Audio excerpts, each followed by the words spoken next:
What is happening out there, Roto Scouts basketball fans? Good to see you, gang. Everybody ready for baseball season? This is definitely that time of year in basketball where I'm very, very ready for baseball season. Said it in the tweet announcing today's show. Not quite baseball season yet. We got to plow through a 5-gamer today for basketball, and then who knows? Going to be some baseball content up on the site probably sometime tonight, in time for the 6 a.m. game out in Seoul, Korea tomorrow morning. First game of the season. Not actually opening day. Not officially opening day tomorrow, but the first game of the season. Opening day means all the games, right? Everybody's in action, daytime games. But yeah, looking forward to it. Been working on the model a little bit this afternoon, trying to get the plate appearances dialed in. It's been a couple years since I updated the way that it does plate appearances. Numbers have changed very, very slightly. Minimal impact to projections, but just getting everything dialed in for being able to put them out into the world this year. Working on some of the, the back-end projections that feed the entire thing. So it's been a fun day doing that. Alan Morgan, if you need help with NBA stuff when you start doing NBA, I'd be happy to. I need a hobby and start doing MLB. Yeah, with it. Let me know, bud. Always happy to consider my options. But yeah, we've got a good little slate today. Nice little sprint.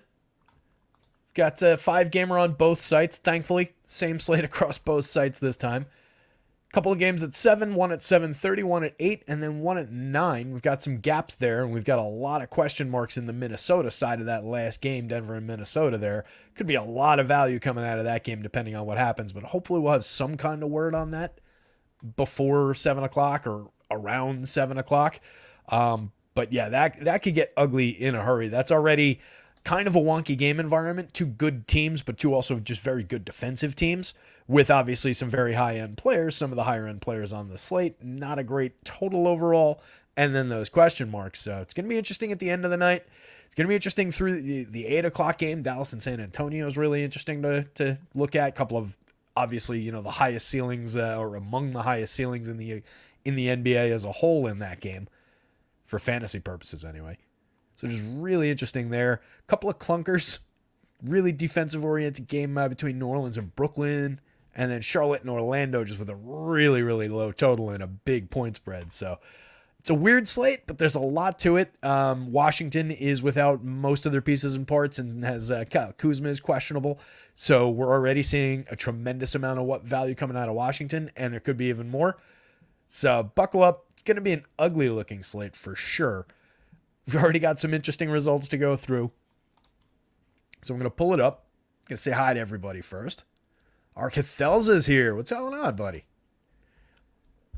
Arkathelza! With 3 exclamation points. Right back at you. He's back, and he's back. Got Alan Marga. Kenny Woodhouse is here. Cujo's here. I am doing well, Cujo. Enjoying the run-up to baseball season, as I started the show with. Obviously, I'm pretty psyched about baseball getting started. But, yeah, doing well overall. We had a great free agent bidding session last night. Went a couple hours. Like 24 guys got signed in our free agent bidding for the league last night. Hung out with EMAC for a while on Zoom, all my buddies from the league. Didn't end up signing anybody. I only bid on like 1 or 2 people. But it was a really good, fun bidding session. And, like, the way we do our contracts, like, there's guys that were signed a couple years ago as, like, drafted like 8 years ago as minor league prospects, came up, have been really good. Now they're in like their late 20s and they're hitting free agency, our version of free agency for the first time. So it's actually like deepened the draft pool. It's deepened the free agency bidding. So all these things that we've put into place over the last few years have really started to come to fruition this year. It's really made the league really, really interesting. Had our first no trade clauses given out last night in free agent bidding. Yeah, that's right. No trade clauses in our fantasy baseball league. It's an absolute madhouse. Most complicated league in the entire country. I'll put it up against anybody. I'll tell you right now. Money Crockett's here on TV, and 2 computers. Whew, that's what you need. Hopefully there's different feeds coming in on some of those. You don't just have me and Triplicate. Bankroll Theory, I'm with you. The Wizard Chalk isn't appealing. It'll probably change, though.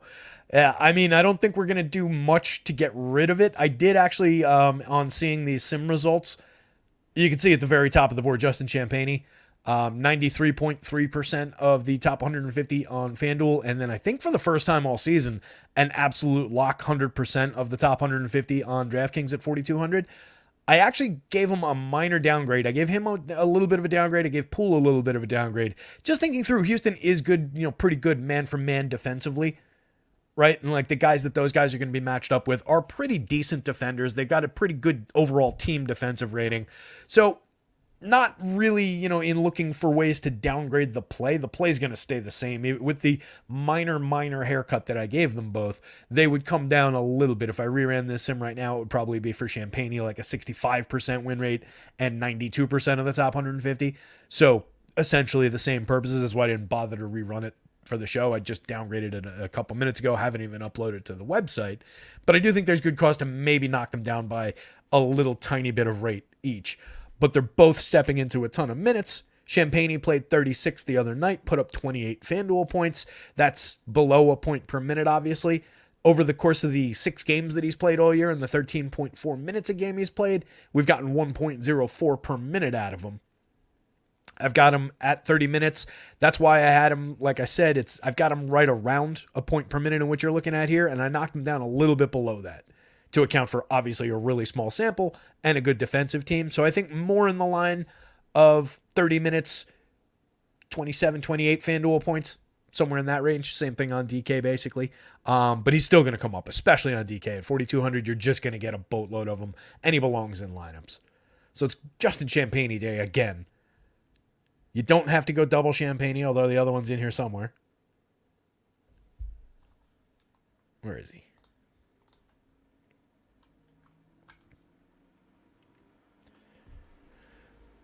This is pointless to go looking for him, but just for the hell of it. Like I said in the Discord the other night, make sure that you're getting the correct Jay Champagne. Julian from San Antonio, sub 1% win rates and 0% of the top 150. Justin from Washington, the top overall play on the board, even accounting for a downgrade that I'll give him in the next projections update. So monster play there. Nobody likes Jordan Poole. Nobody trusts Jordan Poole at all. But he did put up 38.4 in just under 24 minutes the other day. He's going to have a monumental amount of usage and opportunity today, especially if Kyle Kuzma doesn't go. There's just more vacuum of minutes and opportunity, more just not even the minutes, just filling the offense. So there's plenty of believable upside for Jordan Poole yet again, especially at price, 6,900 on FanDuel, 66 on DK. So it's just going to be difficult to avoid at least those two players. And then you've got a bunch of other guys that'll be in the mix at least. Corey Kispert's over here. Rashawn Holmes is over here. We might find the situation where we've got Jared Butler and Baldwin relevant again. Jules Bernard is lingering at low prices. So there's a lot to keep an eye on with that ugly Washington team. Getting into it real quick, though. Looking at the top of the board, the ugly Charlotte and Orlando game. 13-point spread in that one, just a 203-point total. 13 points obviously favoring Orlando in Orlando. Charlotte still without a bunch of different pieces. Not that it really matters. Orlando, a pretty decent team. Giving like mid-20s minutes to all those guards is interesting now with the way that they're all priced. Houston Rockets at the Wizards, the game we were just talking about with the Wizards guys. 9.5-point spread in Houston's favor on the road in Washington. 228-point total. Second highest on the board at 228. Middle game, New Orleans at Brooklyn. 7.5 points in Brooklyn, in New Orleans' favor, rather, on the road in Brooklyn. 215.5 point total there. And again, just kind of good defensive squads going up against one another. Not a great total overall, but I still like Zion. I still like, add value, I guess, a little bit from the Nets side. So we'll see where we come down in that one. Dallas and San Antonio, the one with the biggest total on the board at 234.5. Dallas favored by 8.5 on the road in San Antonio. Little intrastate rivalry there. But obviously we've got the massive point per minute upside of both Luka and Wemby in that game. Wemby going up against some good defenders. I got him a couple points higher than I've got him where I think he deserves to be. Because he's going up against a couple good defensive big men, but I don't necessarily think it matters. Like, I think you just kind of defy when you're 5 inches taller than everybody and your arms extend to, like, essentially from the 3-point line to the rim. Like, I don't know how much the defense matters in a lot of ways. So I've got Wemby at a pretty lofty number. Not quite in a points per minute sense where he's been over the last couple of months. I've got him below that mark. We've wrestled with this a couple times. We've been right more often than we've been wrong on him. So I'm giving him, pretty good run here. And he's coming up quite a bit. Getting right in this territory. So we're getting a lot of Wemby on both sides. About 20% of them in the top 150 on FanDuel. About 25% on DraftKings. I don't dislike that, especially when it comes in line with, at 12.5, getting 22% of Luka in the top 150. 20% on FanDuel. So we're getting good chunks of both of those players. The trick is, can you get them both in a lineup? I'm sure you can, but what does the quality of that lineup look like? We'll have to see how many times we hit that in our sims. And then the last game of the night, Denver at Minnesota. Denver favored by 8 on the road. That one's just at 213. And then that brings us up to the list of questionables. Current injury report, at least as of 3:30. I'll double check the news in the last couple of minutes. But all three of Anthony Edwards, Rudy Gobert, and Naz Reid are questionable. Obviously, Karl Anthony Towns is still out. So that's a big, big potential hole for Minnesota in that one. Probables for the day, we've got Herb Jones. Luka technically is probable, but I fully expect him to go. Dante Exum probable. Dominic Barlow is available for San Antonio, which is important because Zach Collins is out with in the concussion protocol. Questionables, Trey Mann, a big one in Kyle Kuzma, Dorian Finney-Smith, Zeke Naji, Edwards, Gobert, and Reed. And then out already, we know Seth Curry, Cody Martin, Bryce McGowan, Mark Williams, Alperen Sengun, Cam Whitmore. And then from the Wizards, Denny Avdija, Denny Avdija, Marvin Bagley, Bilal Coulibaly, Tyus Jones, Eugene Omori, can't say his name, Landry Shamet, Ben Simmons, Josh Green, Zach Collins, and Karl Anthony Towns to round things out. So a lot of pieces already missing from Washington, and potentially that Kyle Kuzma bomb might drop on this slate. Let's see if we got anything else. Boss Bascott nails it. Yeah, this slate kind of hard if you're fading Washington. Just put you on a very different kind of a path. Alan Margus here. Gonna get any Poku in your life? Sarcasm, too much value. I made sure that he had a realistic and reasonable projection. I don't see him near the top of the board here, but he is on the board. Here he is. Hiding down here. I tell you what, on FanDuel, he isn't too bad. 10% of the top 150, 8.4% win rate for just 4,400 power forward and center. I wish we could slap a few more minutes on him. He got to 20.7 in the last game, just 17.6 FanDuel points. He's been at 0.86 for this season. He's been a little better than that lately.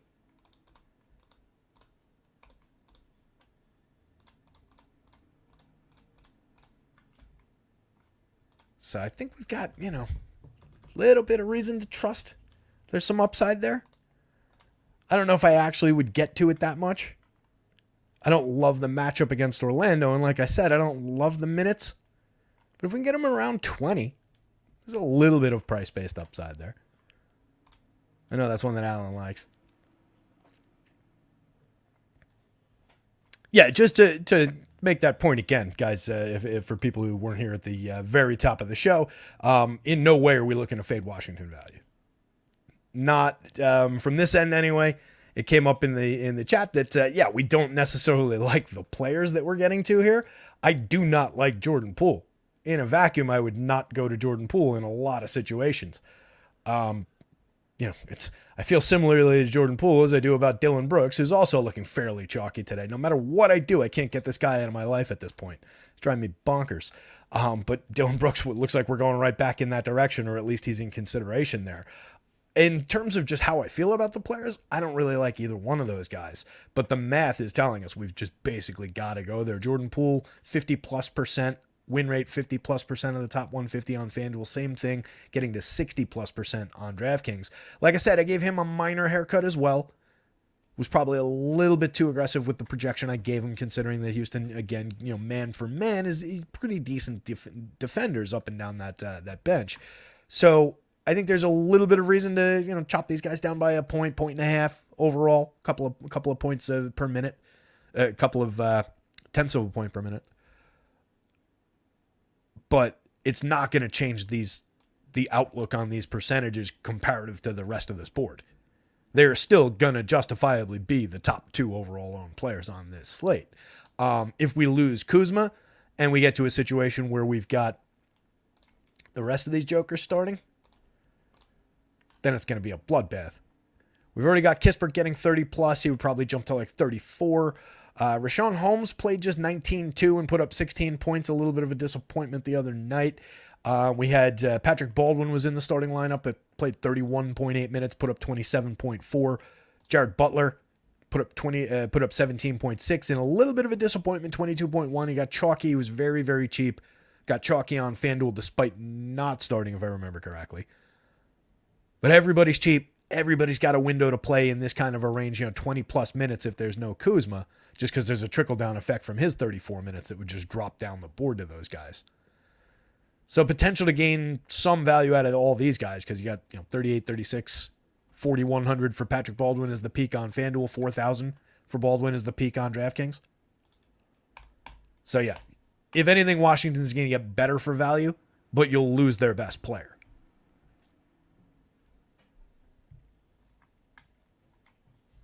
Chris likes the Poole and Dylan Brooks comp. Yeah.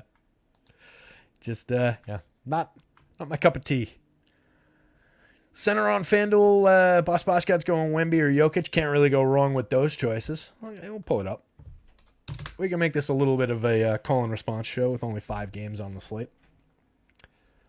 So Wemby obviously pulling the top overall spot. Gobert currently questionable, is pulling in 23%. Jokic fell down to just 6.6% of the top 150, a 4% win rate.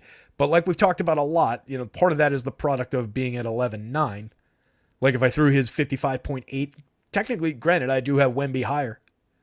But if I threw the 55.8 that I've got Jokic projected for at the same price, those two would level off a little bit more. Jokic would still be behind, but call it 10+%.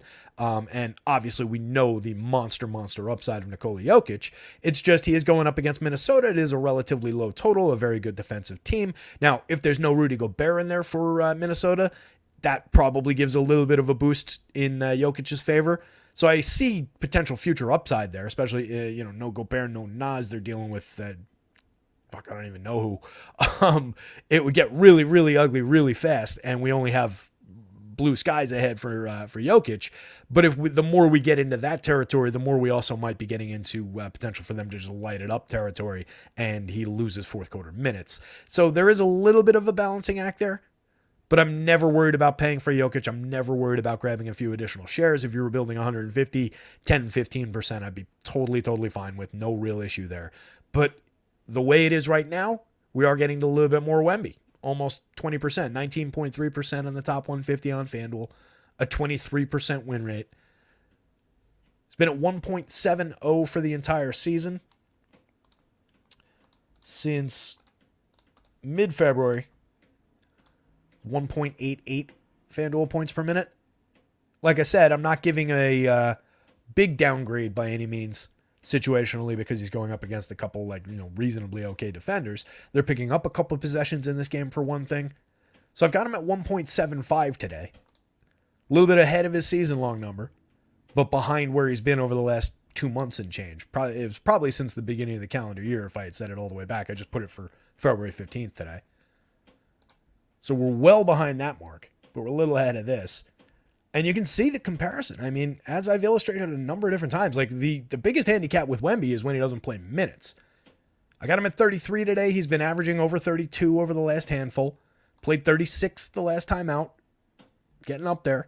Put up 78.5 FanDuel points in that one. But as I've pointed out, and it's been head-to-head mostly with Giannis when I've pointed it out, but you can see it against Jokic too. Jokic for the season, 1.68. Wemby for the season, 1.70. He just plays fewer minutes by a little bit. 34-3 versus 29 for the season. Rate-wise, kid's already the best fantasy basketball player in the league. Sorry to say, but he is. So, yeah, Wemby, the good news is you can put him at power forward and grab another one of these centers. So like a Wemby-Gobert combo is probably pretty optimal, given that you're getting 23% of Gobert and 19% of Wemby.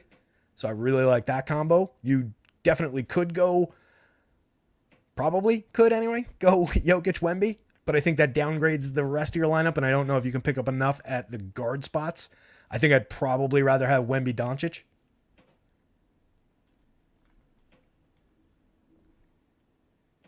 Travis says, it seems like Brooks will have about one very good game every 20 games or so, and the matchup doesn't seem to matter much. Yeah, it's about right.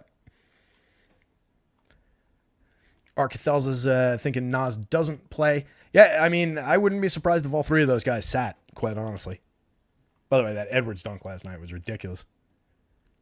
15 feet up, and then just injured his his hand or his wrist or whatever, coming down on the rim.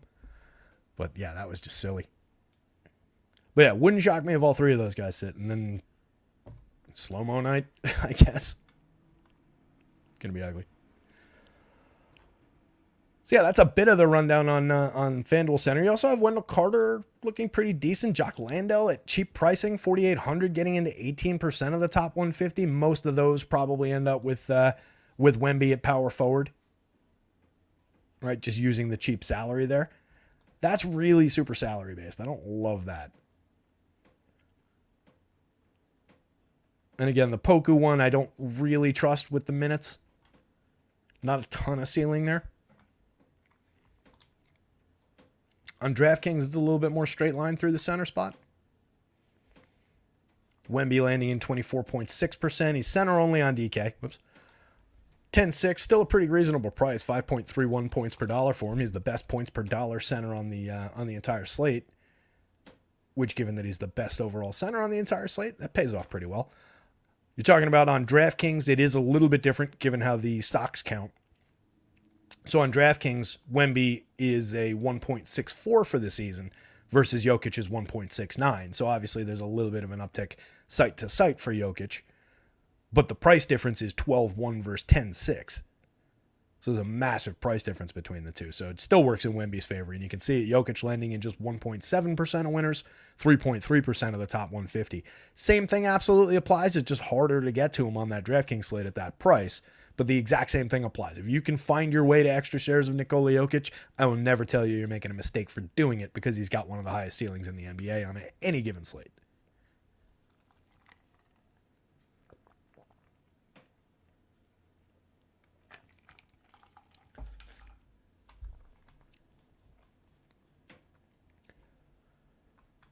Gobert at 76, you're getting 10% of them if he plays. Derek Lively looking pretty reasonable on DraftKings. He's 5,300 center only on FanDuel, so he didn't land at all on FanDuel. But at 4,000 on DraftKings, that's not bad. Nearly 15% of the top 150, 10.5% of our winners. It's a really good price. He's 0.96 per minute for the season. Got him at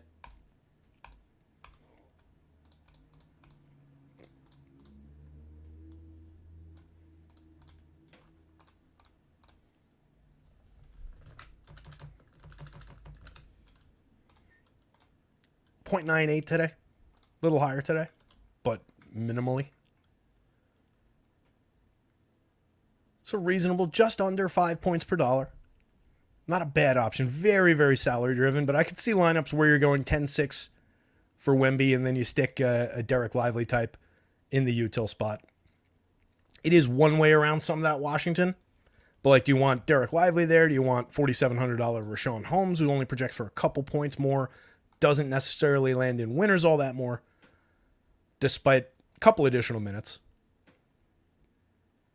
I think with the $700 price difference, it's a pretty strong case to be made for Derek Lively there.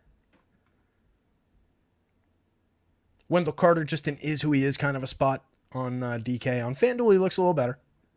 5,900, you're getting 13% of them, 17% in the top 150. But on DK, just 7% in winners, 3% of the top 150 at 5,600.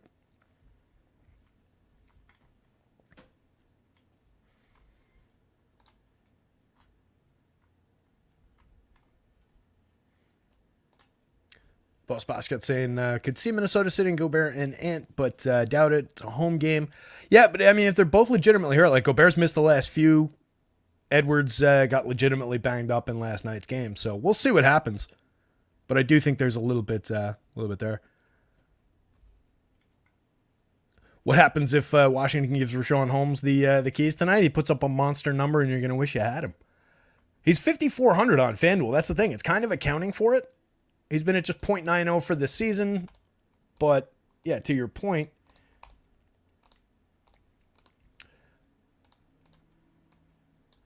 well, actually, at the season long for last year, we were looking at just 0.77 for the season last year. But we know there was previously at 1 point per minute upside there. So, yeah, I mean, if you get him at like a point per minute, I still don't love it on FanDuel at 54. If you can get him like a point per minute. But at 47 on DraftKings, it works a little bit better. It's already showing a little better at 10% across the board basically right now. I've got him at 25 minutes. That's the thing. He played 19-2 the other night. What was the...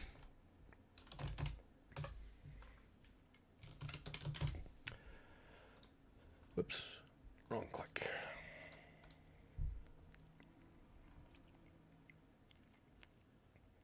Didn't play at all in the fourth quarter the other day. Had just 3 fouls. Just didn't really matter. They went fourth quarter. They went Champagny, Baldwin, Johnny Davis, Anthony Gill, Butler for half of it, and then Bernard for most of it. Johnny Davis just for like 3/4 of it. So none of Rashawn Holmes, Corey Kispert, or Jordan Poole touched the fourth quarter in that last game. There's also a 130 to 104 bloodbath against the Celtics. With a little bit of reasonable expectation that they could keep it a little closer against Houston. Yeah, maybe we see Holmes get out to his full like 24, 25 minutes, but that just keeps him in this territory. Even if we get a point per minute upside, you're still talking about 25. I mean, we need him to have a pretty big bump over who he's been of late. I'm trying to think if I have old data anywhere. Yeah, I don't have anywhere handy to check like an old rate. I have last year's, but like I said, it's just it was also fairly low. I think was he eliminating games last year? I'm pretty sure he was. Like total games played.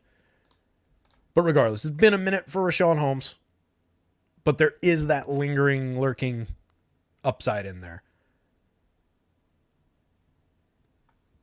Nobody else really overly relevant on DraftKings. You can absolutely get a little of a PJ Washington at 6.9% winners, but we got less of them than that. Nick Claxton, just kind of an is who he is, spot 4.23% winners, but didn't really get him in our top 150. Poku at 37, 3.4% of winners, got him 4% of the time. Maybe a minor value mixer at the power forward spot, but not really overly realistic. Nobody else really down here outside of, again, Jokic. You can just hit that spot harder if you want to, or if you can figure out a way to afford it. Larry Nance with 22 minutes, nothing really, 1.5, 1.3. It's a little bit more relevant because he's got power forward on FanDuel, 7.2% of winners, 6% of the top 150 for 4,700. It's been a 0.91 per minute player over the course of his 48 games, a little under 19 minutes a game. Low usage, but does Larry Nance things out there. I could see a little bit of upside in that one, but it would be just kind of like I'm building my 30th lineup of the night. Let me finally get to a Larry Nance share here. Not really a top priority guy.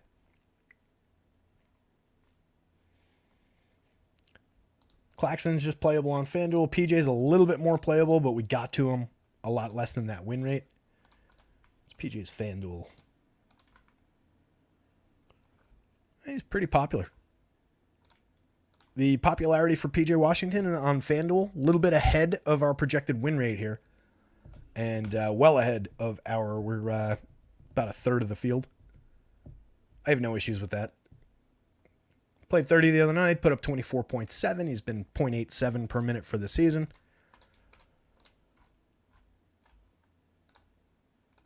Oh, that's why those are all screwy. That's funny. I did what I said I was going to do, where I was making notes of the rates that the last 30 days rates that I refer to, or whatever, like the situational rates. But I just realized the reason that the first two that I glanced at in trying to talk about them weren't correct. is because I forgot to include that in the filter. So they're all completely out of order, and that was a waste of time. Next time. Finally figured that out. Who else is relevant on here?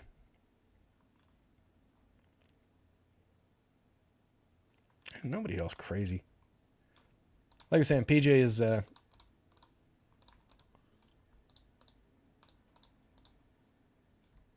all right. We've got him right about where he's been in this recent run. 0.7-ish. It's been a downgrade points per minute since arriving in Dallas. You could maybe argue for a little bit more, get him out to about the field, but even, with the field ahead of where our win rate is, I don't love that.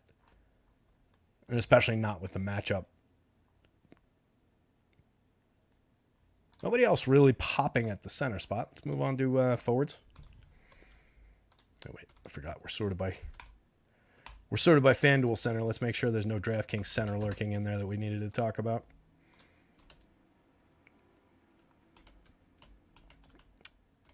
Gafford. I don't remember saying Gafford's name in there. He's a center only on both sides. Kuzma's got center eligibility on DraftKings. That's an important one, obviously. If you get him, Jabari Smith also pretty important. He's a power forward only on FanDuel. Sorry about that. Forgot we were sorted by FanDuel centers because of that question.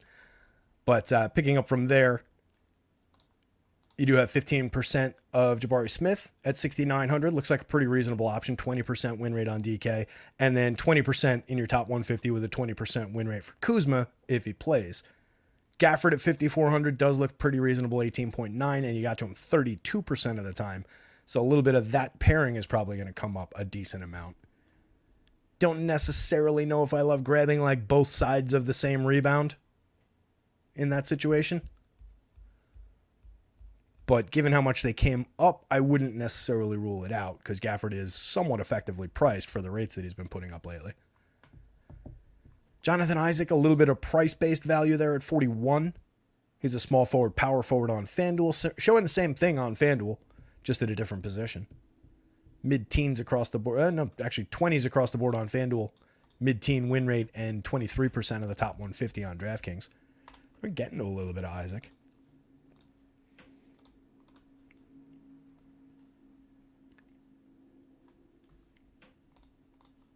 Hey, we're well ahead of the field on that Isaac play. That could be interesting. He's been a good per minute guy all season. Just doesn't really play a ton of minutes. Averages about 15 a game, giving him 18 tonight. It's just that price, along with the Washington guys, he's a guy that would at position probably get replaced by Washington value if it opens up. The way it is right now, like a guy like Anthony Gill could pick up just 3 more minutes, 5 more minutes probably to be competitively relevant at 3,300 and just start replacing some of those shares pretty quickly. So I could see Isaac getting boxed out of any of this dollar-based value that he's got right now, but it is at least tangible in the moment. 20+% on both sides. Dom Barlow. Again, Collins out in the concussion protocol. Barlow, 4,000 power forward only on FanDuel. Wasn't really that relevant. But on DraftKings, 3,300 power forward and center. He did land in 10.4% of the winning lineups and just under 10%, 9.3% of our top 150. So another guy to keep in mind is, a very low-cost value alternative. The issue is we're dealing with just 14 minutes projected, so there's not much ceiling there. You still probably need him to get you, 20 on your 3,300 there.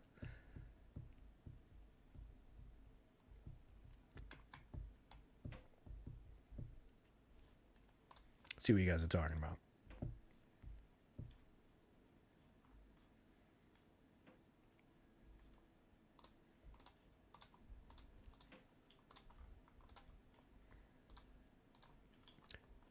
.84. Thank you, Stephen. Yeah, that was when I realized that I didn't have the correct rates that I had been using. And I didn't want to have to go back and pull Wowie up because, like I said, I took the time to note them all down and then just forgot to filter them along when I resorted the names. because I am a dumbass sometimes. So it's in there. It's just next to the wrong guy. But yeah, there is a little bit of potential again around Rashawn Holmes. He's just not that 1 point, something guy anymore, really, or hasn't shown that a lot. I think he had one game in there where he was 1+. But I tell you what, go you one better. I know where I can check.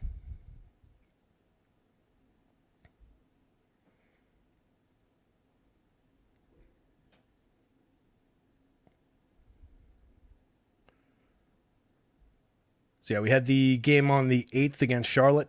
He put up 34.7 in 36 minutes, FanDuel. And then the game before that, the 6th against Orlando, he put up 27 in 25 minutes. Back on February 25th, he had 17 in 14 minutes. 15.4 in 12 minutes on the 12th against Dallas. I'm just looking for the spots where he's been above a point per minute. 30 minutes against Minnesota. That's a good matchup to have done it. I don't know who was active that game. Put up 33.5 in 30 minutes that game. So we've got him, again, if you can get him in that old point per minute plus upper range, then there's value there. It's just kind of priced that way already on FanDuel. And I do already think it's, somewhat got some value on DraftKings. Yeah, we're right here. But on DraftKings, we're already in the 10 plus range. 0.88 per minute on the season, 0.90.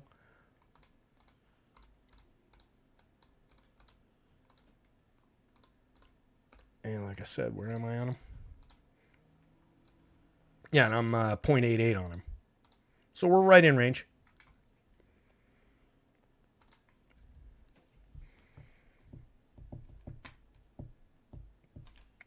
Let's get some forwards up on the screen here.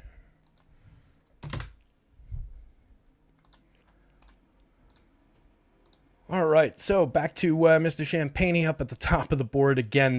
This will come down a little bit. If I reran this with the adjusted projection, we'd be talking FanDuel-wise 58% winner and 87% of the top 150, right? You can see that doesn't really matter, that difference, but I want to be as close to correct as we can.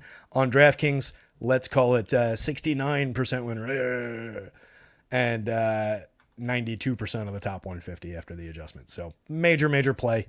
Unless something bizarre changes, if you see that projection drop precipitously, it just means on the back end, for whatever reason, I took all those minutes away.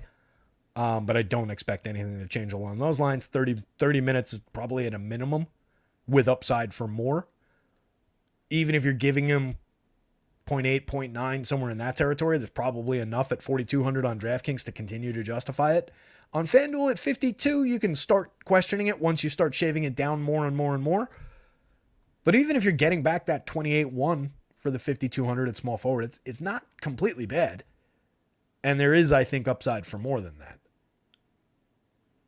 So Champagne, just top of the board, justifiably good chalk. He's in more than half of all lineups in the projected ownership.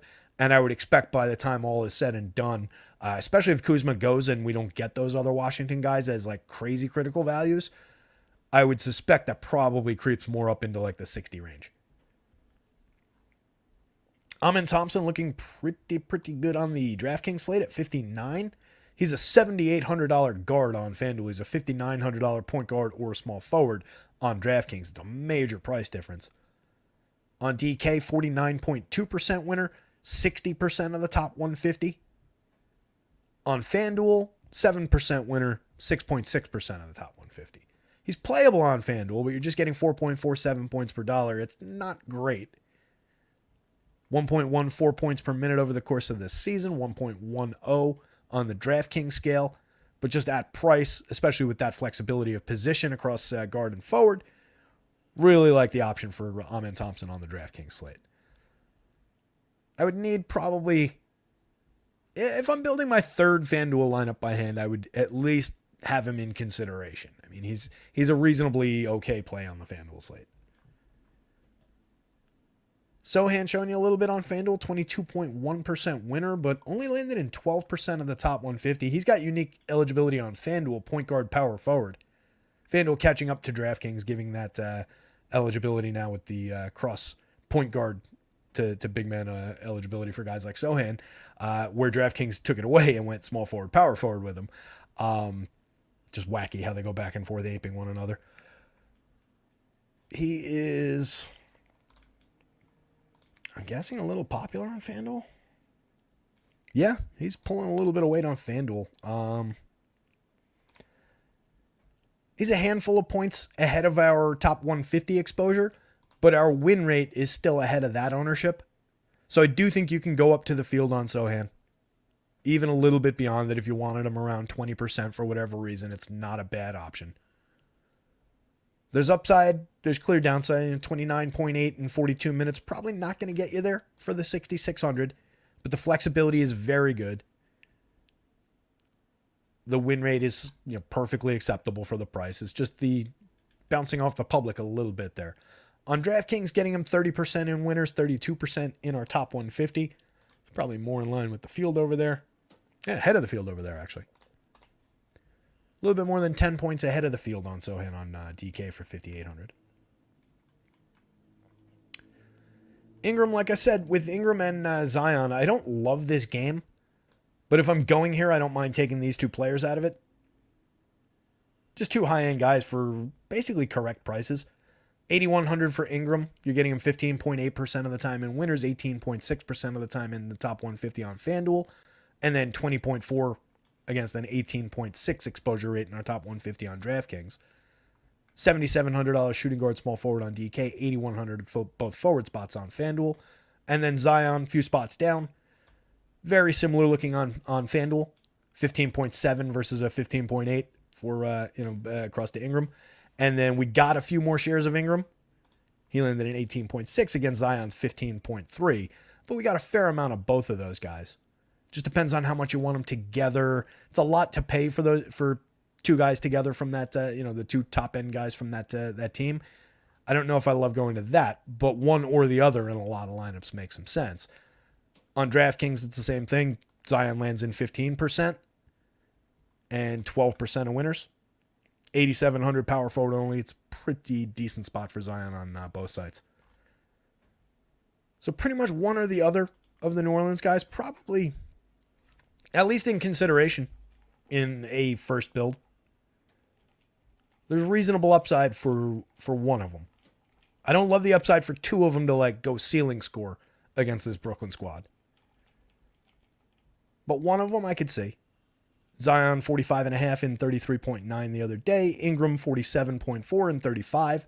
I could see that, right? That's not two ceiling scores. That's around two median projections, a little bit more maybe from Ingram. But neither one of those is a ceiling from these guys. On a 5-game slate, maybe that's effective, getting 90 points out of the two guys for your money. But it's not ideal. You want a little bit more juice than that. And I think more often than not, they're probably splitting that. So you might as well just grab one and take your shot elsewhere.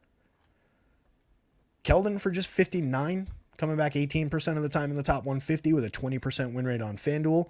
At 56, small forward only on DraftKings, not as effective, just 10% of the top 150, 11.5% of winners. He's very playable. Projected for just under 30 minutes, right around what he's been averaging for the season. He did go nearly 34 in the last game. Put up just 29 FanDuel points, though. This has been an overall production kind of... I guess this is who he is. As I've noted a few times, I, for some reason, remember him having a little bit better rates, but it's been around this kind of production for more than a year. Probably going on 2+ at this point. So he can have his spots, but I think he's probably correctly priced. He looks all right on FanDuel. But DraftKings just an also ran. Kispert definitely looks good. Looks better on FanDuel for 52 than he does for 55 at power forward on DK. Playable on DraftKings, 10% across the board. On FanDuel, getting him 26% of the time in winners, 36% of the time in the top 150. Definitely looking pretty good.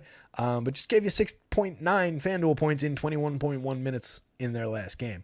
Again, he was one of the guys that didn't play at all in the fourth quarter. So there is that limited his minutes, but he was also a minus 19 that game and obviously had a disastrous fantasy day. Overall for the season, he's been better than that. He's 0.82 on FanDuel, 0.86 on DraftKings. And I've got him, where are we today? Just 0.79 for today. So floating in that general territory. A little bit of a downgrade for Houston's defense. I hope that it makes the public shy away a little bit, maybe. The disaster last time around. Maybe sweating a blowout again. Public is at...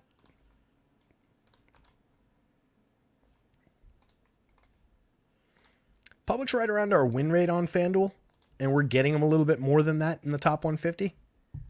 Makes them a little bit appealing there. Especially if a player that good is going to go fourth highest owned on that team, and then probably get leapfrogged by some of the other value guys if Kuzma doesn't play. It's still a decent chunk of the field. It's still roughly, a quarter of the field or so that it's probably going to have him, maybe a little bit more. But if he's going to be lower owned than all the other guys, I don't mind taking my shot with Corey Kispert there. Slow-mo already looking pretty decent on both sites. We're already a little bit behind these win rates and probably a little bit behind the field. And potential for more, for sure, for him. Just another one of those guys that is not comfortable overall to really push people into. But yeah, we're well behind the field already. We're already at like a third of the field. But that play's only going to improve if we lose Nas, if we lose Gobert, if we lose Edwards, or if we lose any of them, really. If we lose all three of them, it's going to be a lot there. So it comes with a big asterisk. He did end up with 26.7 in 33.5 minutes the other night. He's been 0.87 for the season, but it's low usage. He can do Kyle Anderson kind of things. Tends to let me down, but that's just bias and just cherry picking examples. I'm sure there are plenty of times when he succeeded for me. We've got him at 0.81 for tonight, going up against a pretty good Denver team. So one to watch. Wouldn't hurt probably to build him into some lineups. If you're building a bunch of lineups, that's the last game of the night. So you'll have, you want to have the flexibility. At 6,000 and 5,400 is probably, what do we got for alternatives? Let's see. On FanDuel, you'd basically be completely screwed. That's not necessarily true. Let's see. FanDuel, 6,000 power forward, small forward. If you left it, it's not great. You would want to have that news, I think, by the 8 o'clock game. I still would build it in. I still think there's good reason to build it in. But definitely want to find out about it before that game, or leave yourself 300 to be able to get to Aaron Gordon. That would be your alternative there. Or maybe you build in Gordon and leave yourself the flexibility to go to slow-mo if he ends up out-projecting Gordon in a enhanced situation. Not sure that would happen anyway, but it would get closer, and he's a little bit cheaper. On DraftKings 54, you've also got the util spot. You've got Gordon there for 300 more. And then, obviously, you'd have some emerging values on both sites in that situation, in a crazy situation, by the way. But just like one-for-one direct comps if like nothing changes and you wanted to bail out is what I'm looking for here. Small forward, you could get Nickeil Alexander-Walker. Not all that much better in terms of the upside. 58. There's not a lot of great direct swaps if you built that in. If you built it in and those guys didn't play, he'd be one of the guys that you'd want, and that's why you're putting him there. If those guys did go, getting out of it is tricky, but you'd still at least be around this level, which isn't completely terrible. 10-ish% win rate on both sites. It's just popular, and you'd be in with the field on an average Kyle Anderson kind of a day, which is never great.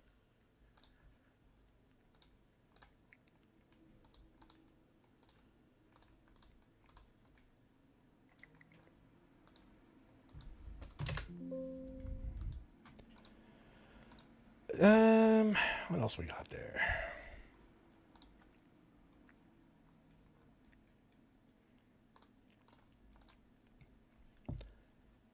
Let's see. We did Keldon Franz Wagner, 15%er in terms of winners and top 1% on FanDuel. Both forward spots for 7,400. Pretty reasonable.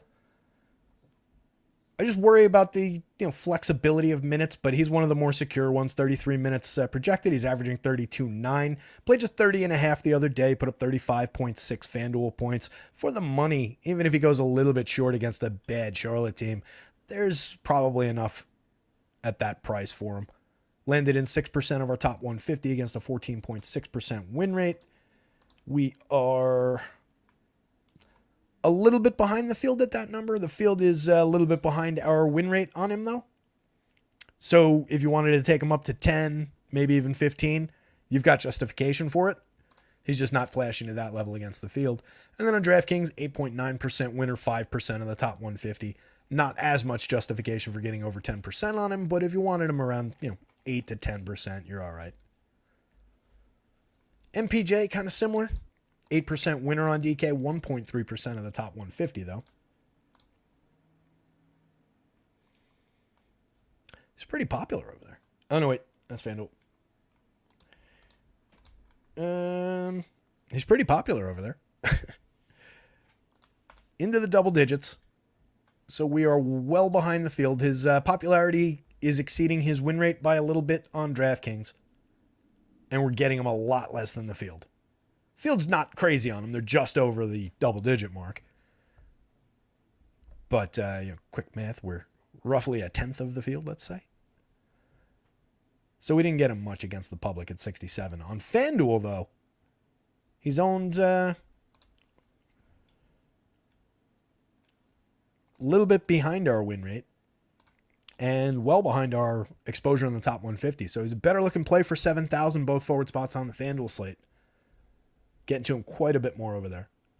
Christian Brown not getting to him at all on FanDuel for 4,200 shooting guard only. At 3,300 shooting guard small forward, there's a little bit of life there. On DraftKings, 8.5% a winner, 7.3% of the top 150. Another guy that it's just an 18-minute projection. He's averaged 19 over his 68 games, played 19 the last time out, put up just 11.7 FanDuel points.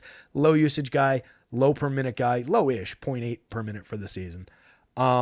Not a tremendous ceiling by any stretch of the imagination, and could easily get replaced by an emergence of one of the cheaper Washington guys. So another one to keep an eye on, but maybe a little bit of life, but probably not a priority, not one to put in 1 to 3 to probably even 20 lineups. If you're getting to 20, he's probably like in 8.5%, 7.3%. So he's in what, your 22nd, your 23rd lineup? Somewhere around there if you're building 100. Not my favorite. Anthony Edwards, major ceiling. As always, we talked about him yesterday at high prices, and I think what I said kind of applies again. At 10-2, he doesn't really break through the sim with his median projection, even at a little bit higher per minute rate than he's been for the season. He went for 58.4 in nearly 38 minutes last night. That wasn't, I think he was in some winning lineups. And that was what we said. He absolutely could get there. He also had the ability to just completely crush the slate and break the slate, which he didn't really do. This was okay for the money. But it is still a really high price. On a 5-game slate, this one works fairly well, especially when you're dealing with like Luka. If Luka, Wemby, Jokic fail, and you get him going off to that level again, you're probably sitting pretty. At 9,800, you got a little bit more of them in winners, 7.8% in winners on DraftKings, but just 3.3% of our top 150.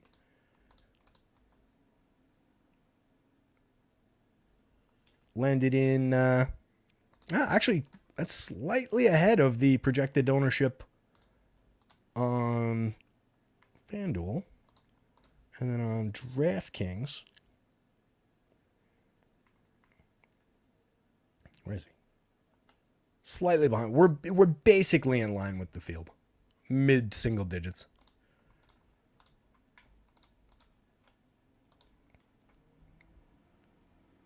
Did he get confirmed in? They took the Q away on this site. This is Wednesday news. Wednesday. Celtics value again tomorrow.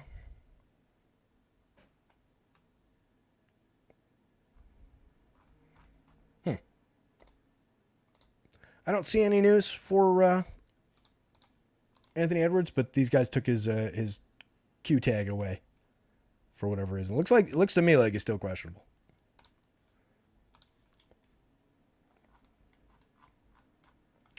Quiet day in the chat. 25 people hanging out. Not a lot of back and forth. There was earlier. Things stopped on Arcathelza saying I was right about Rashawn Holmes. Not too much going on. Hit the like button if you're out there. Hit the subscribe button if you haven't already. Jump into the Discord. Follow the rotoscouts Twitter handle, etc., etc. If you weren't here at the top of the show, keep an eye on the website overnight. We'll get some baseball content up there. Been working on it all day. Got nearly dialed in with the projections where I want them for the season, like overall, just like, catching the model up to modern baseball, right? Not sitting there kneeling on everybody's individual projection.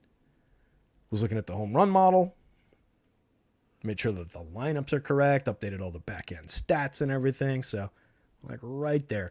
Not going to have a show for the 6 o'clock in the morning games, but 6:05 tomorrow morning from Seoul, Korea. The first game from if you're looking for park factors, which I did, Kiwoom Heroes home stadium in Seoul is the one. A little bit of a bump for home run upside, a little bit of a bump for doubles, a little bit of a minor, it's like 0.9-ish, 0.99-ish rather, for singles and average and run scoring. A little bit of a power bump for the park factors, and that's for KBO players. So presumably for MLB players, there's probably even more of a power bump. But we're just doing what we can. And the good thing about baseball is obviously everything's super directional. So even if you're off by a few points, it's not like basketball, really, where it's just like, it's just skews in the direction of like good plays. Don't have to necessarily be mathematically on the median projection. It just functions differently. Jason Garnett's here, ready to crush the season. I love it. Austin Cox, who am I picking to win it all in NCAA? I have not looked at it yet. I haven't filled out a bracket yet. And honestly, college basketball, I really just don't have the bandwidth for college sports. So I'm actually not the right person to ask. I think the thing going around is that X amount of the last, it's like 24 of the last 25 winning teams have been both positive net rating for offense and defense, and there's only like 8 teams like that in the tournament or something. I favorited somebody's tweet. I follow a lot of really smart people, so I try and favorite tweets that I think are interesting and want to refer back to when I'm like filling out my bracket. Let's see if I can find it real quick. But yeah, as far as which actual team would I pick, I haven't gotten there yet. And again, I'd just be Jackson Holiday homers and scores twice in a win as of 3 minutes ago. That's EMAC. Look at EMAC. Good old EMAC tweeting stuff out in Stochastic. Likes. Let's see if I can find it real quick. Too late. I might have followed it. I might have liked it from my personal handle, not the rotoscouts one. Yeah, can't find it quickly. Yep, Tizzleman breaking some news. Kuzma is out tonight. Bum, bum, bum. All right, so sound the alarm, break the glass. Trey Mann is available to play on Tuesday. No, wait, that's not the news. Kyle Kuzma is out on Tuesday. That's the news. But Trey Mann's also available. Not crazy important, but good to know. The rest of this is Wednesday. The Magic will start Suggs, Gary Harris, Franz Wagner, Boncaro, and Wendell Carter. Nothing crazy there. All right, so real quick, let's just jump back to The Wiz. Everybody beats The Wiz. You guys remember The Wiz? The Nobody Beats The Wiz, the electronics store? Used to go there all the time. It was like a thing to do. Like, let's go over to The Wiz and we'll look at CDs and flip through and see if there's anything cool. Even though, like, we know everything that's out, that, it's not like Nobody Beats The Wiz was carrying bootlegs.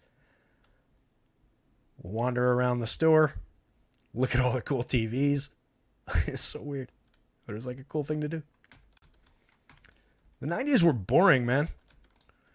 Great time for movies. It's okay time for like cable TV and entertainment and stuff, I guess. And like started the staying at home and disconnecting from people motif in life. But damn if the 90s weren't boring for teenagers. All right, so let's see. Anthony Gill played 25 the last time out. Jules Bernard played 24. Johnny Davis went 22. Jared Butler went 22. Patrick Baldwin started and went 32. Justin Champagnie went 36. And then Kispert and Poole didn't play at all in the fourth quarter. They went 23 and 21. Poole 23, Kispert 21. Got to project them again. You know, they're in the 30. They're at 32 apiece right now. We're just going to distribute 35 minutes down the board. Each of them probably will go from 32 to 34 just to be sane about it. Champagnie will probably go from 30 to 33, 34. Holmes probably sticks at the 25, 26 that I've got him at. Baldwin, I'll want to keep an eye out for if we get the starting lineup, but presumably Baldwin jumps to 28 to 30 from the 18 I've got him at. Trying to do since what? It's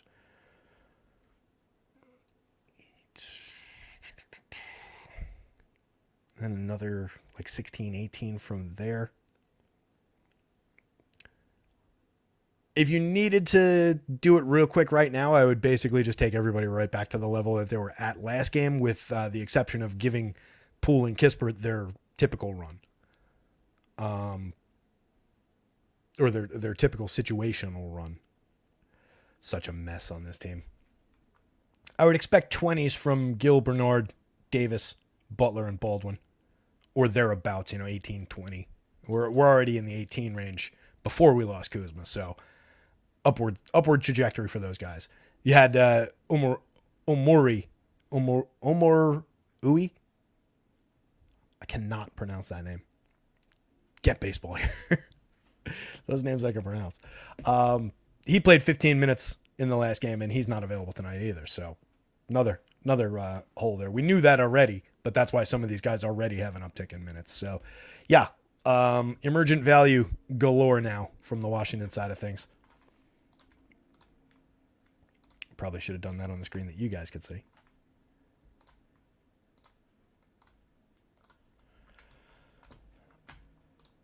I forgot I had all this. The last minutes here because it was just the one game. So Patrick Baldwin, again, 4,100 small forward only, was already showing a 5.7% win rate on FanDuel, 2% on DraftKings. Those numbers are now irrelevant. Those will jump significantly at price. At 4,000, he's going to climb. I don't know if he climbs to like this territory, but he gets significantly better. Anthony Gill, I imagine, will find a little bit of value here. 3,300, it's just very, very cheap. 3,400 for Jules Bernard is very, very cheap. He played nearly 24 minutes the other day. We're talking about a guy who's played 11 games, six minutes a game. Gave us 0.82, 0.86 in that tiny, tiny sample. Gave us well under that the other day, but coming back right at it again with that kind of expectation, 22, 24 minutes. At price, it's just gonna work. You can see where he was when he wasn't at that level.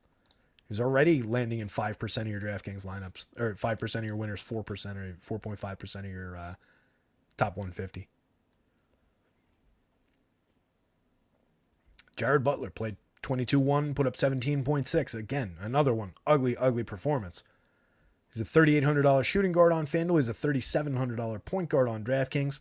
Was already in 7.2% of winners. We give him a little bit more than the 18 minutes he already had. Put him back to the 22 range. He's probably got upside too. Projection-wise, 19-ish. And actual, ceiling maybe into the mid-20s on the right day. It's another guy, though. 9.5 minutes a game over 26 games this season. 0.99 per minute, 0.98 per minute on FanDuel. Very, very, very small samples. And again, going up against a reasonably good Houston defensive squad. Tough to configure, but again, or at least on the fly, but expect to have 3 to 4 pieces of Washington in your lineups. I'd be surprised if the optimal lineups didn't at least have 3. And could easily have 4. So enjoy that. Oh my God, I hate this. I hate and love it. It's weird. Love-hate relationship. Just once we get to this time of year, it just gets so ugly. Continuing on through the forwards. Not that much for Davis Bertans on FanDuel. A little bit more on DK at 4,000. But again, a lot of completely different slate already. So this is going to probably go away. It's one to maybe keep in your pocket as, all right, everybody hopped off the 5% of people that were going to be on Davis Bertans, the 7% win rate that he had. His potential production, his rates would go down if you resimmed it against those other guys. But if you vacuumed it, his potential production for price doesn't necessarily change from that situation. So he's still got value on the slate. It's just the emergence of those other guys creates different value. But he is one of those guys, if you forgo one of the Washington guys and you're casting about for another $4,000, $3,800 guy, he should stay on that list. He should be in the back of your mind for that. He hasn't been great. He's not a great point per minute guy, but he is also somewhat unaffected by the good Orlando defense in that he's, just kind of a 3-point shooter. If you get him on the right day where he knocks down a few of those, the scoring can escalate pretty quickly. So one to at least keep in mind on DraftKings for 4,000. On FanDuel at 46, you really weren't getting there at small forward, so a lot less important over there. Mikal Bridges giving you a little bit on FanDuel, a little bit less on DraftKings. Playable on both, but not a priority on either. Derek Jones, more playable on FanDuel, 8% winner, 7% of the top 150. DraftKings, about half that across the board. Again, playable, not a priority. Even at 3,800, I'm actually kind of surprised it didn't go a little bit higher than that. But even if it had, we'd be talking about how he had gotten boxed out by that new Washington value, and you don't have to worry about it anymore. On a point per minute scale, Davis Bertans a little bit better. You're paying 200 more for him comparatively, but a little bit better.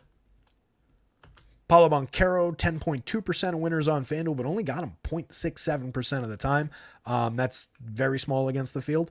I think the field is somewhere near that win rate. Very strong usage rate, 29% usage. For only 9,000 on DraftKings, you got him in 4% of winners. But again, we didn't get him in our top 150. Might have just gotten knocked out of the box by other similarly priced upside guys. Some of those Wemby shares maybe got to him. Some of the Franz Wagner shares for cheaper probably boxed him out, at least on FanDuel. He's a guy, he's good enough, especially against this Charlotte team, though, to say, especially with a 10% win rate, the field's getting there a little bit on FanDuel. 4% win rate, a little bit less so, but it's not completely crazy to say that you can grab some shares of Banchero. He's at a... Oh, come on. Some updates coming through.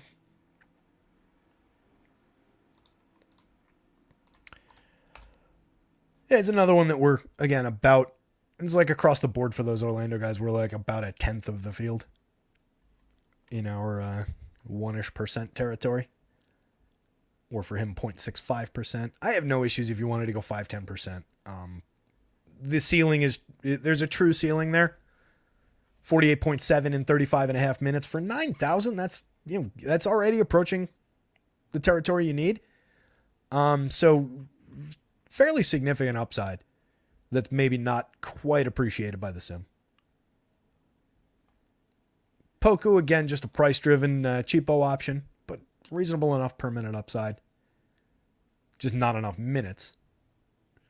Dorian Finney-Smith, still questionable as of the last time I saw it. Doesn't really matter on FanDuel. Got to him a little bit on DraftKings for 46, but not nearly my top option. And another guy that power forward stuff probably just goes away around him, and that value probably evaporates. And he's not one to really, have to sweat keeping in your pocket at 0.72 per minute. You can just kind of lose him. Jaden McDaniels with a little bit now and could potentially see a little bit more. He's already at 30 minutes, but we might give him a little uptick in rate. I would have to look at it depending on who's in, who's out for Minnesota. But at 4,900, both forward spots, 8.3% winners, 6.6% of the top 150 on FanDuel. At 4,800, just small forward on DraftKings, we barely got to him, and we didn't get to him in the top 150. We only got him 1% of the time in winners. So, playable on FanDuel, not a priority. total afterthought on DraftKings. Miles Bridges, also an afterthought on DraftKings from a completely different price tier. 8,400 both forward spots. Plenty of minutes. Gave him 39 minutes tonight. Played 39 the other day. Put up just 33.8 FanDuel points. It's been at 1.01 FanDuel, 1.04 DraftKings for the season. Didn't really come up as a priority on either site. Tough matchup against Orlando. A lot for him to do. But I think we just end up coming down around the median, 35 to 40 FanDuel points for 8,500, 8,400 on DraftKings, 35 to 40 points. It's not ideal.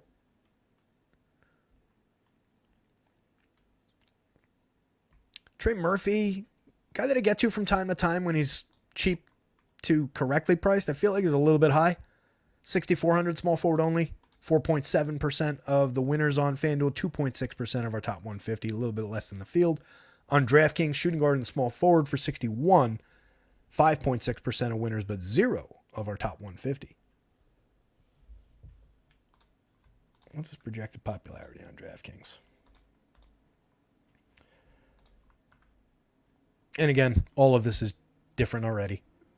Every one of these shows the rest of the season is going to be irrelevant by the time it ends from the time it started. And this one already is. But I appreciate you guys sticking with me. That's obviously less than the field's ownership on DraftKings. The field's right around where that win rate is. If you're a big Trey Murphy fan, if you're still feeling St. Patty's Day or whatever and you like his last name, then maybe you go for it at about 5%. But total non-priority and not a great game environment. Again, New Orleans, Brooklyn, I don't love that game outside of Ingram and Zion. Minor options the rest of the way through these guys. I think we talked about most of them.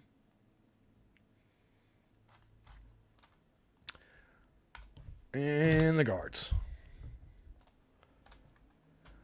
544. Show flies, man. You guys don't understand how quickly these shows go by when you're just doing it on this end. I hope they go by. I hope they're as enjoyable for you guys and they go by quickly for you guys too. But absolutely flew by and we still haven't even done guards. I was just thinking like, oh yeah, usually I'm hitting centers and there's only a few guys to talk about. Now I'm hitting guards, which is typically the biggest, longest position. And holy shit, it's already 5:45. I was thinking we'd be out of here early today and I could go back to working on baseball. Travis Wyndham Holmes was looking all right, and I think there's potentially a little bit more for him. I've got him at right around where he's been for the last month and change, which is like I've got him at 0.88 tonight on the FanDuel scale, which is in the territory of where he's been. I had him at 25 minutes.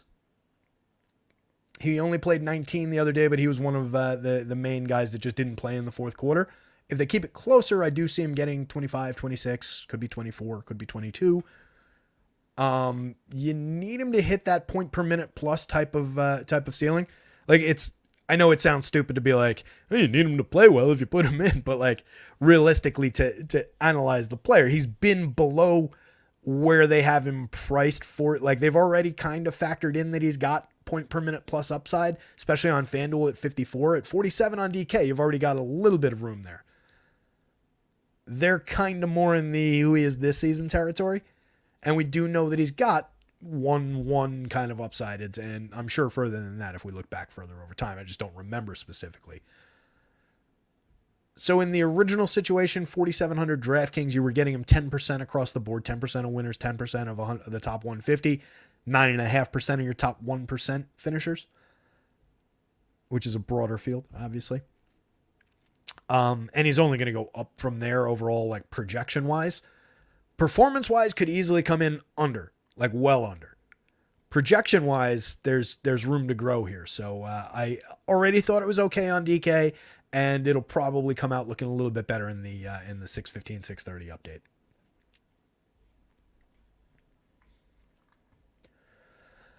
update. Gray asking Baldwin or Lively on DK. That's a little tricky because I don't have Baldwin projected out for who he is now. I've got him like these results are who he was before. But let's see the side by side here. It's the best way to do this.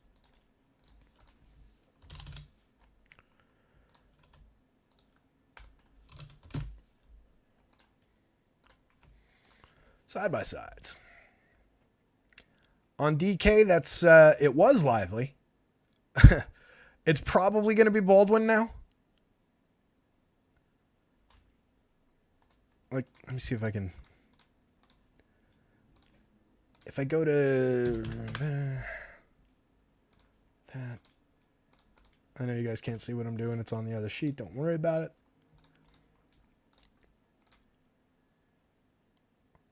Yeah, it's going to be Baldwin. If I take him from 18 minutes to 28 minutes without changing the rate, which I have at, 0.86 for tonight, it's essentially right in line with where he's been in the very, very, very small sample that he's put up so far this year. If I just give him 10 additional minutes and change nothing else, it puts him at like 25 DK points.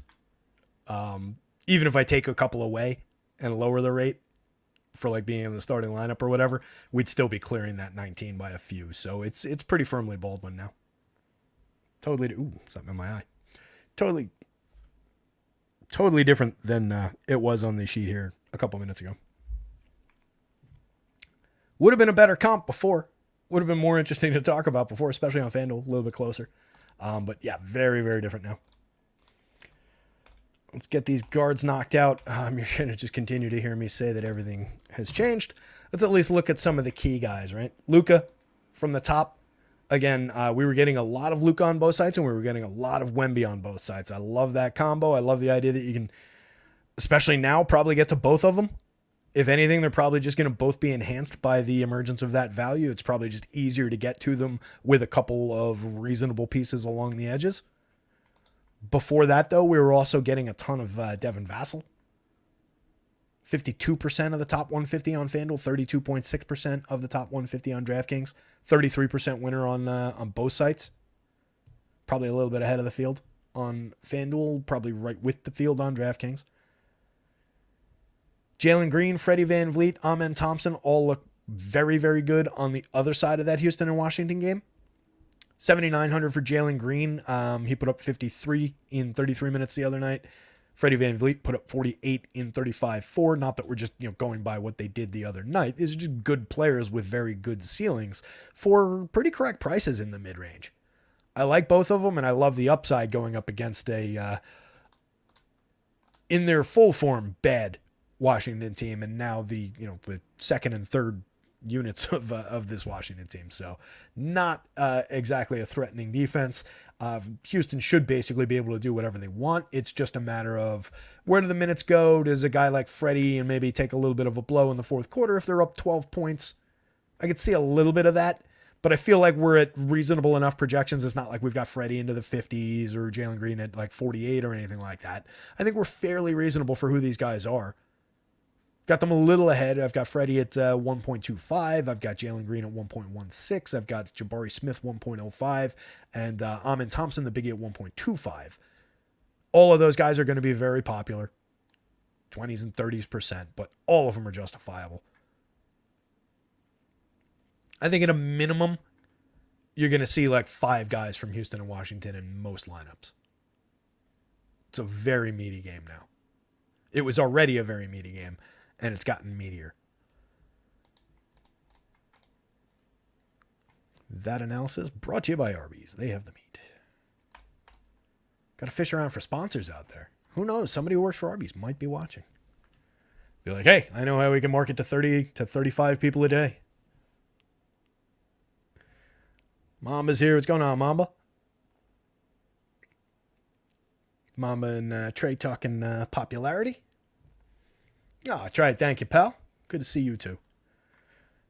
The GOAT and host with the most. Host with the most. Looking forward to baseball season, at least. Most energy for baseball coming into the start of the season. I give myself that. I don't know about anything else. Who else do we have to talk about? So we talked about the Houston guys. We talked about Vassell. We talked about Brandon Ingram when we went over forwards. Just touched on Luka. What about Jamal Murray? Not looking too bad. Reasonable placeholder, if nothing else. And I don't know that you're pivoting around from that 8,000, but not a bad option from that last game. 15% winner on FanDuel, 18.6% of the top 150. Similar high teens numbers, 18.3, 19.3 on DraftKings. Just 8,300 on DK, 8,700 on FanDuel. 1.20 per minute, 1.23. We know there's ceiling there. Downgraded version of Minnesota. I don't hate the spot. How popular is he? I want to have some pieces and parts of that last game. I just hope I don't get completely structured like early game last game. I do want to get to some in the middle. And like I want to get to the 2 stars in the Dallas San Antonio game. So I don't know how much that leaves me for Jamal Murray. It does look like he's a little popular on FanDuel. A little popular on both sites, actually. We're like right in line with the field. Technically a sliver below the field on Murray, but call it essentially with the field. The field is a little bit ahead of those win rates, though. So it's one to maybe not get carried away with. Maybe like you consider the field's, where the field is. It's not that mysterious. You consider that like your ceiling for Murray. And if you want to cut it to like 15%, even 10%, you're probably not hurting yourself.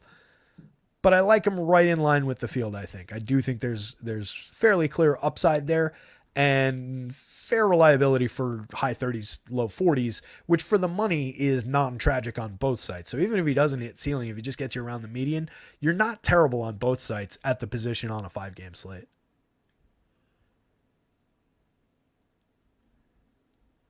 Cole Anthony, okay looking on FanDuel at 49, both guard spots, 14.3%, 10% of the top 150.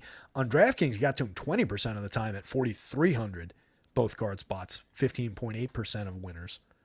It's another one that'll change with the emerging Washington value. He was the most popular player on DraftKings on Orlando, where we were about double the exposure to Cole Anthony on the DK slate before. I don't necessarily know where that's going to go now with like Jared Butler hitting the board at 37. Jules Bernard potentially at 34, gaining a little bit of ground. So the more those projections get competitive with his 20 for a significant salary savings, that gap will close really, really quickly. Guys from different price tiers with Trey Jones, reasonable enough, 17% across the board for 6,000 on FanDuel. 14%, 13% on DraftKings. Kind of an is who he is spot for Trey Jones, but not bad. It's certainly more reliable than some of the low-end value plays, and not that crazy far off the price tier of some of those guys. It's obviously a tier and a half up, but a whole hell of a lot closer than like Kyrie at 9,900, who comes up with a 7% win rate, 1.3% of the top 150 on FanDuel, and 11.4% win rate, and 4.6% of the top 150 on DraftKings. Luka's probable if something happens, lightning strikes, and Luka doesn't play. Obviously, just fire up Kyrie. But right now, we are behind the field on Kyrie on both sides, which I'm okay with. The field is, call it around that win rate on both. Gary Harris, low-end player, very cost-effective, though. 3,900 at shooting guard, plays a fair amount of minutes. Went 26-6 the other night, averaging just under 24 for the season. This is your issue. 0.63 per minute, 12% usage rate. That is a recipe for a lot of these games. 26-6, put up 13.9 FanDuel points. Even at 3,900, this is just going to kill you. At a certain point, you need 8 to 10 additional raw points there, even at that price. So, yeah, he maths out all right, but that is definitely a major, comes with some low-end baggage kind of, or comes with like really heavy bags. Like picture him getting off a plane with our suitcase analogy. Not that it actually fits that suitcase analogy, but suitcases just kind of clicked through my brain as I was saying that. But yeah, just he is weighed down by that low rate. KCP is kind of in a similar boat. He's a 0.66 per minute guy, 12.8% usage rate, 0.65 on DK. He played 31.6 minutes the other night. That's exactly his season-long average over 62 games. And he has a lot of these as well. 22.6 in 31.6 minutes. And he's 800 to 1,000 more 600 more on DK. There's not enough effectiveness in those additional minutes that he sees over Gary Harris to make up for the fact that he's essentially the same player in a rates and usage scenario. He gets a little bit more from his defense, but it's not enough to really close that gap. So this 22-6 is, in a vacuum sense, at least a little tiny bit more effective, obviously, than the 13-9. But since you're paying that much more for it, you're downgrading another position against what you would have gotten with Gary Harris. So a lot of push and pull there between two really bad players, or bad fantasy players. There's Jared Butler, was already crushing value on FanDuel at 24.9%, 26% of the top 150 in 3,800, and we're just going to go up from there. Again, we had him at 18. I'll give him back his 22, 24-ish maybe. He just wasn't playing that well, so maybe there's a little bit of room for 24. Even if I give him 22, it's just going to make him look way better on FanDuel. And at 37 on DraftKings, I expect this will go up quite a bit. CJ looks like a minor play on FanDuel. You did get him in winners 9% of the time, but just landed on him 1% of the time in the top 150. Like I said, if I'm going to New Orleans, it's really mostly for Ingram and Zion here. He did go 7% across the board, though. He's only 6,500 on DraftKings. Point guard only. But at that price, that's an okay enough option, considering that he came up a little bit.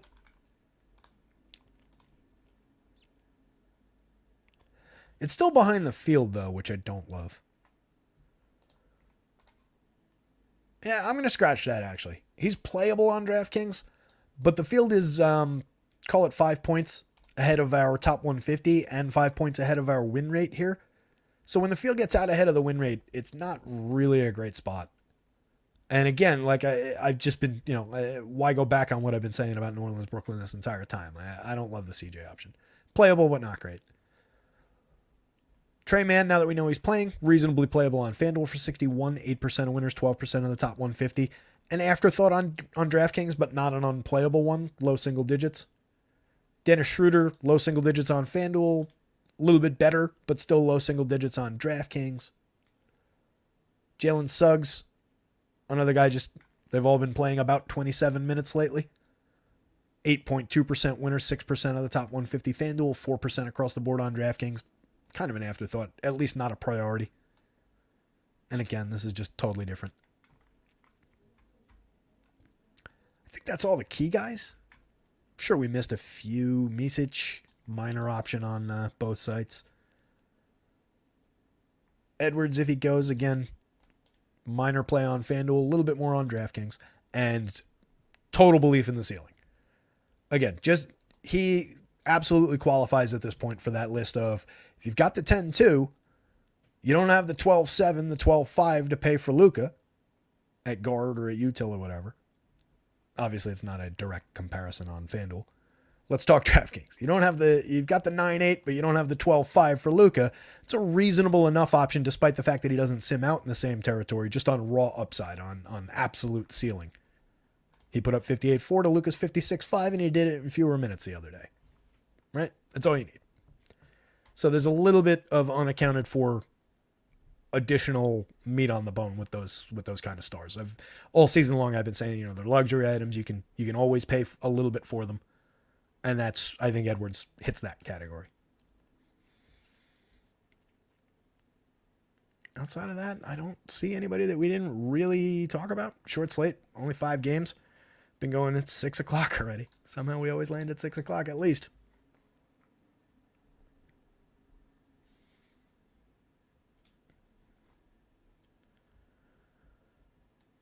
So who was the best play for Houston then, says Mamba. Well, my friend, we can just take a look right at that. Let's see.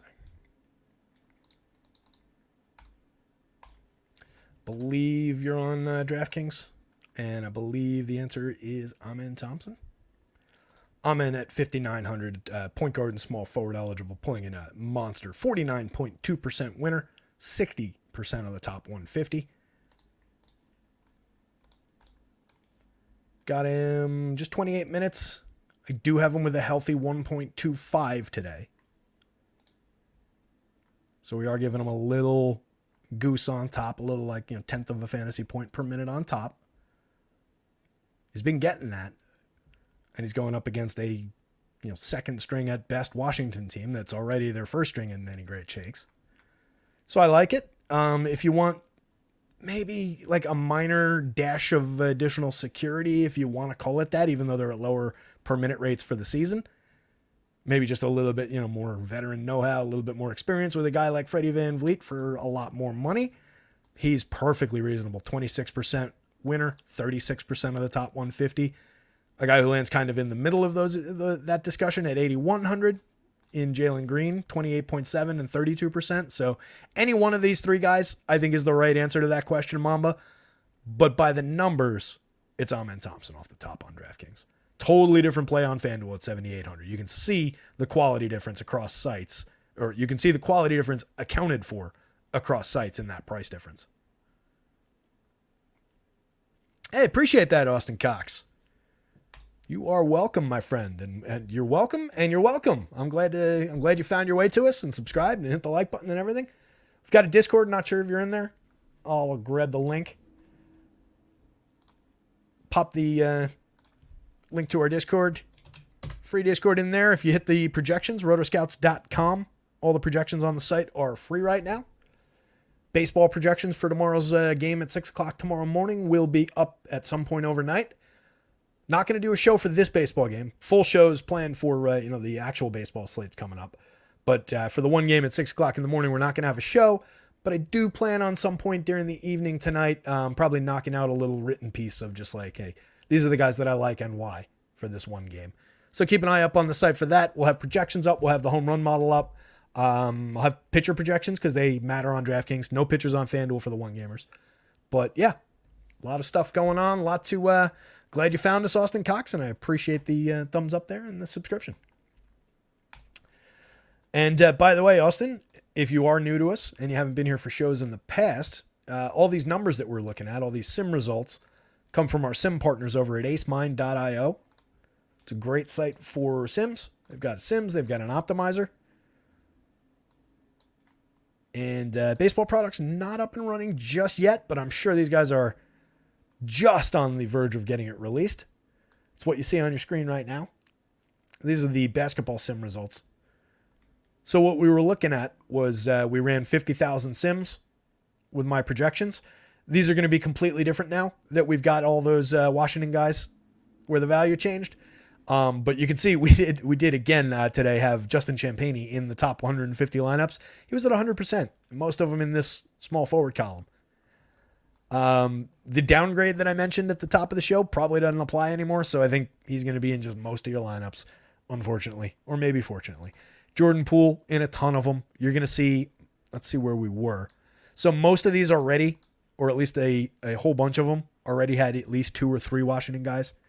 Now that's going to be 3 or 4 Washington guys and 2 Houston guys. So again, you're talking about there were 4 or 5 Houston, Washington guys in most of these lineups. You're probably going to have a minimum of 5 guys from that game in your lineups now.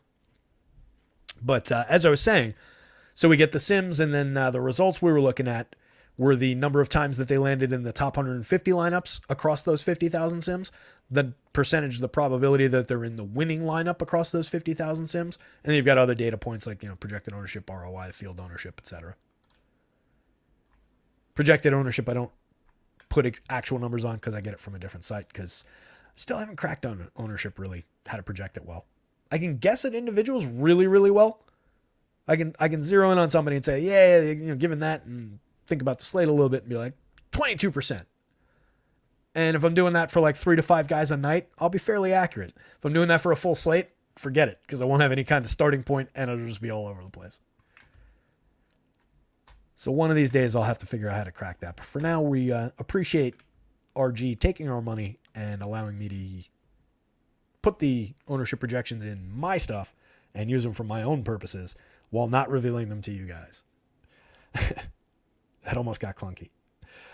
So yeah, again, these are completely different now, but Amen Thompson's still going to have value. Jalen Green's still going to have value. Obviously Jordan Poole, Justin Champagnie, tons and tons of value still. I do think it is, as we talked about, a reasonable enough idea to keep Davis Bertans in your pocket as maybe just a cheapo guy to mix in there, since he was landing in some lineups, but all those shares are probably going to go away in a resim. Rashawn Holmes, a little bit of upside there. Kuzma's obviously gone. Gafford, we were actually getting a little bit at center here. I'm curious how that holds up against some emergent value. Ton of Wemby, good amount of Zion. Let's see where we're at with Luka Wemby's. Where we got any of them? That one's got a Luka AG Zion. That's not bad. Weak front end. Luka AG Zion again. Luka Zion. So it looks like a lot of Luka Zion pairings. Another one there. Luka Wemby looks a little bit exclusive. It doesn't look like we're getting to that combo. There's probably one in here somewhere, but at a glance, I'm not seeing any. But there is room for some high-end players. Wemby, Freddie Van Vliet, Thompson, Jordan Poole is in most of these lineups again. Gary Harris, we talked about, very threateningly low end, but lands in a lot of these just on price and the fact that he plays a fair amount of minutes. Jonathan Isaac, another guy, very, very cheap with very good per minute numbers, but does not play a lot of minutes. Just lands himself in some of these lineups, but I would kind of mentally downgrade these guys because we're talking about a slate that is no longer the slate that we're going to be playing. So, keep that in mind. Don't be like, oh man, Terry told me to play Jonathan Isaac. I got to find room for him because he's not quite this good anymore. He does still have that vacuum 18 minutes at like 1.15 or whatever the hell. But just that value for price is just kind of gone bye-bye now. Oh, not that it's really all that relevant anymore. I guess that top lineup is still kind of playable, but not really, given the Isaac portion of it, given that it's got 3 Orlando guys. That was bringing you back 412 against your 15. It was pretty effective. Those were a couple of pretty solid lineups at the top there on that former slate. To give you an idea of the guys that were in those, Jordan Poole is common across, I think, all of those, if not 3 out of 4 of them. Gary Harris in 2 of them, 2 out of 4. Champagne in all 4 of them. Amen Thompson in 3 out of 4 of them. Gafford actually landed in 2 of them. And then kind of a mix. Like one of them's got Jamal Murray and Devin Vassell. 2 of them have Zion. One of them's got 2 of them actually have Zion and Luka. That seems to be at the top. Just eyeballing this, that does seem to be like the best winning combo of top end players. Luka and Zion.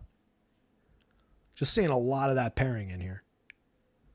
Which that is still completely effective. If anything, that's easier to get to now, right? So that's kind of interesting. Might have opened up just enough to get to the Luka and Wemby pairing. It's something I would check out for sure. Getting over to FanDuel real quick here. Again, completely different slate. Totally irrelevant, but we'll take a quick look. It is 6:10. We got to get out of here soon. There was a lot of money to spend at point guard, and there's even more now. So Poole, Luka, Freddie Van Vliet, Jalen Green together. I don't totally love that together, but I don't completely hate it either. I would probably mix it up more. And, Freddie and Jordan Poole, Freddie and Luka probably is on the board now. Murray and Luka's probably on the board, but it's probably cheaper to go like Murray, Freddie. But plenty of money to spend at the point. Probably a one-and-one situation at shooting guard, and then double value like it already was at small forward. We're already going like a lot of Champagne Kispert, obviously, but this, Champagne Isaac, Champagne Derek Jones, so on and so forth. Champagne Dylan Brooks, God's sake, Nickeil Alexander-Walker. So for the most part, it was double booking value at the small forward, and I think that definitely continues. There's just more options for it now. But we do have at least one effective Washington guy jumping onto the board at the shooting guard spot. I think they're all single position. I can't remember. And then we bounce back up with spend at power forward. Since we've got flexibility on Wemby, it's probably a straightforward, not only exclusively center-only guys, but a lot of room for center-only guys with Wemby going into the power forward. Little room for Jokic. What I'm not seeing is Luka. There's one. There's one and pointed at the screen as though you guys were going to see it. There's one. There's another one. Oh, and he's in the top overall lineup too. But again, these are totally different. But that top one had Luka Zion on FanDuel as well. Jock Landale at the center spot. I don't love that. Does look like there's a little sacrifice around the quality along with that center spot. If you try to spend money there, you downgrade power forward a little bit. Like Jabari Smith, Jonathan Isaac, but that one got Jokic in it. Got Freddie on this front end with Devin Vassell.